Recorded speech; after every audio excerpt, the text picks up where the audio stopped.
তারেক রহমানের যে বাড়িটি গুলশান অ্যাভিনিউয়ে প্রস্তুত হচ্ছে 1981 সালে তার পিতা প্রেসিডেন্ট জিয়ার মৃত্যুর পর সরকার তার মাকে এই বাড়িটি বরাদ্দ করেছিল।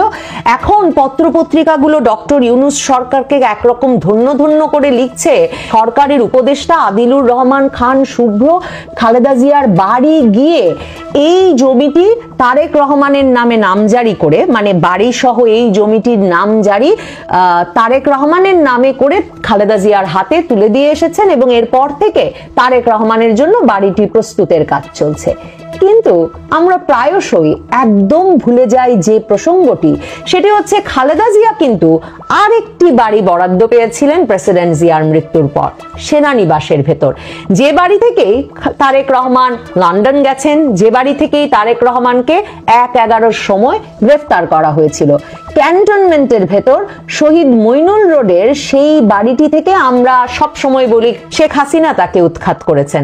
কিন্তু সেনাবাহিনী নিয়ে কথা বলা অস্বস্তিকর, কিছুটা ভয়ের, কিছুটা উদ্বেগের বলেই বোধহয় আমরা কখনো এই প্রশ্ন করি না যে সাবেক একজন সেনা প্রধানের পরিবারকে, সাবেক সেনা প্রধানের স্ত্রী, সাবেক প্রধানমন্ত্রীকে ক্যান্টনমেন্টের বাড়ি থেকে উচ্ছেদ করা শুধুই কি একটি সিভিলিয়ান সরকারের বা সরকার প্রধানের ইচ্ছায় সম্ভব? বাংলাদেশের সেনাবাহিনী তার মানে সিভিলিয়ান সরকারের এতটাই অনুগত হয়ে পড়েছে? তাহলে 1/11 বা ঘটে কি করে? আর ওয়াকারুজ্জামান শেখ হাসিনাকে হেলিকপ্টারে তুলে দিয়ে ইউনূসকে প্যারিস থেকে উড়িয়ে এনে অন্তর্বর্তীকালীন সরকারের প্রধান উপদেষ্টাই বা বানান কি করে? আর ভাবুন তো, কেন খালেদা জিয়া গুলশান অ্যাভিনিউয়ের বাড়ির নামজারির কাগজ এই অন্তর্বর্তীকালীন সরকারের আমলে হাতে পেলেন, কিন্তু আগস্টে শেখ হাসিনার পতনের পর থেকে না খালেদা জিয়া, না বিএনপি, না সরকার কেউ কখনো বলছে না যে প্রেসিডেন্ট জিয়ার পরিবারের ক্যান্টনমেন্টে ফেরত যাওয়ারও অধিকার আছে। সেনানিবাসের ভেতরে শহীদ মইনুল রোডের ওই বাড়িটি ভেঙে নতুন অবকাঠামো গড়া হয়েছে, সেটা আমরা জানি, কিন্তু ক্যান্টনমেন্টের ভেতরে সাবেক সেনাপ্রধানের পরিবারের নিজেদের ফিরে যাওয়ারও কেন তাগিদ নেই? কিংবা অন্যায্য ব্যবস্থায় শেখ হাসিনার একক ইচ্ছায় যদি খালেদা জিয়াকে ক্যান্টনমেন্ট ছাড়া করা হয়ে থাকে, তাহলে সাবেক সেনাপ্রধানের পরিবার এখন কেন ক্যান্টনমেন্টে ফিরে যেতে পারছেন না?